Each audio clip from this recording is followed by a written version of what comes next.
Hi, my name is Raj Mehta, and this is going to be a video introduction to evidence-based medicine. The first and probably most important question to begin with is exactly defining what EBM is. EBM can involve a lot of topics. It includes biostatistics, epidemiology,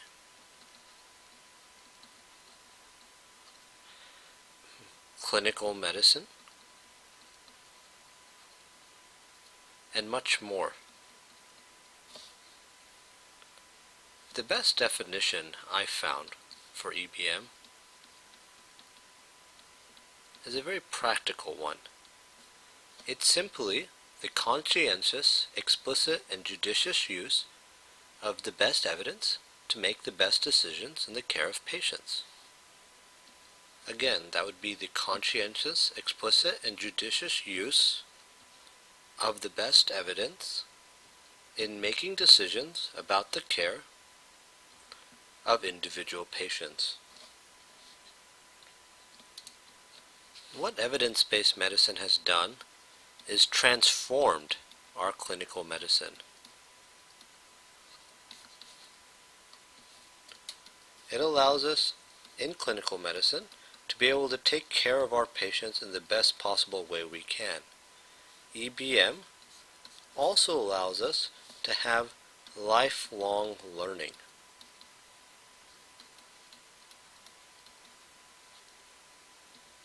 We need EBM to constantly learn and stay updated about the best and most current evidence in the care of our patients. Now, the practical process of EBM has several steps that we'll go over. Traditionally, the first step of EBM is formulating a question. The second step is doing a literature search to retrieve the best available evidence. The third step is to critically appraise the evidence we find. Critical appraisal is often the most challenging of steps because it requires us to use skills that interpret the literature and data and is broken down further into several other steps that we'll cover later. The fourth step of the EBM process is to apply whatever information we've learned in our clinical practice. And finally, the fifth step in this process is to evaluate our results after we've applied our clinical evidence. The EBM process can best be thought of as an overlap of several different parts. EBM attempts to take into account the most current research evidence in a certain clinical setting, along with the patient's values, to find a happy medium where you are applying some level of clinical judgment and clinical practice.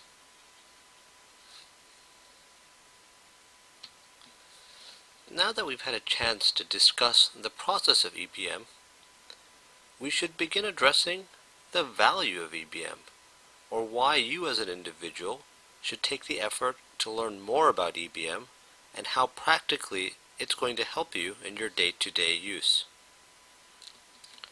Why do we need to learn EBM? Well, the answer I would suggest to you is that in medicine, we have lots of questions. Lots and lots of questions, and we need lots of information to help answer those questions. We need information.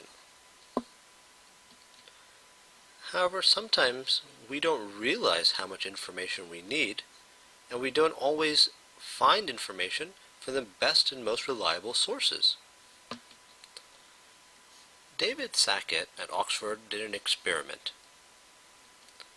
He decided to look at how much information we thought we needed, what we think, and then compare that to what we actually need. So he asked a bunch of physicians, how often do you think you need to look up information? And they said, oh, maybe about twice a week. And then he asked them, where do you get your information from? And he said, well, most people answered text or journals. What was the reality? Okay. Well, the reality was that most people probably needed to get information about 60 times a week. A lot more than they realized. It averaged to about 2 times for every 3 patients. It's quite a lot more than they realized. And he also found that most people's source of information were their colleagues. Not books and not journals, but other physicians. In fact, most observations were worse than that because of the 60 times a week when he identified physicians who needed information, they only actually ended up getting information about 30% of the time. So the majority of the time, the need for information went unmet. So as you can see, for the average physician, the mastery of EBM and learning how to use EBM to access information can significantly impact not just their knowledge, but their day-to-day use in caring for patients and finding the optimal information to practice the most current and best medicine. Returning to our EBM process, you can essentially break this down into 3 parts for practical use. The first part is about information mastery, how to find evidence-based medicine. The second part is about critical appraisal. It's about evaluating how valuable that information is. And the third part in practice is about clinical expertise.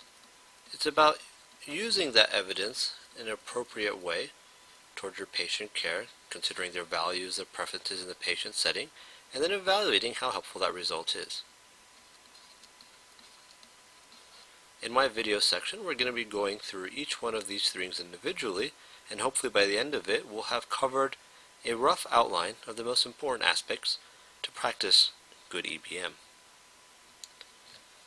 Now, before we go further into discussing the nuts and bolts of evidence-based medicine, I think it's worthwhile to first evaluate some criticisms of EBM as well as some myths. First, we'll begin with some myths. What is EBM not? EBM is not just restricted to clinical trials. EBM is more than just looking at trials and information. EBM is not about discounting personal or clinical experience.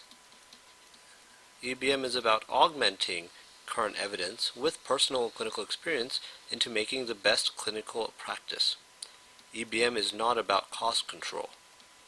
This is an important distinction because EBM doesn't really tell us about evidence-based practice of health care.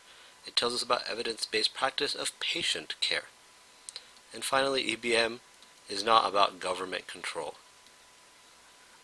EBM doesn't dictate how to practice care for a patient. It just offers us the best and most current evidence that we then have to integrate and apply toward our patient care. Some of the criticisms of EBM. One big one is that there's a shortage of consistent and coherent information. And this is true. Many times, there's not enough information despite our attempts to look for it. Another one is that it's difficult to apply because not everyone has the skills for EBM or not everyone has the time to do it. A very big criticism of EBM is information overload. There's just so much out there, how can I master it?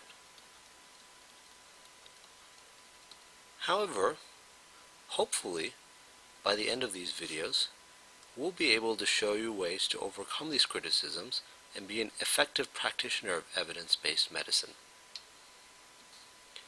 In our next video, we'll begin discussing the aspects of information mastery, which involve formulating questions, doing a literature search, and how that crosses over into critical appraisals. Thank you for your time and listening to this introduction.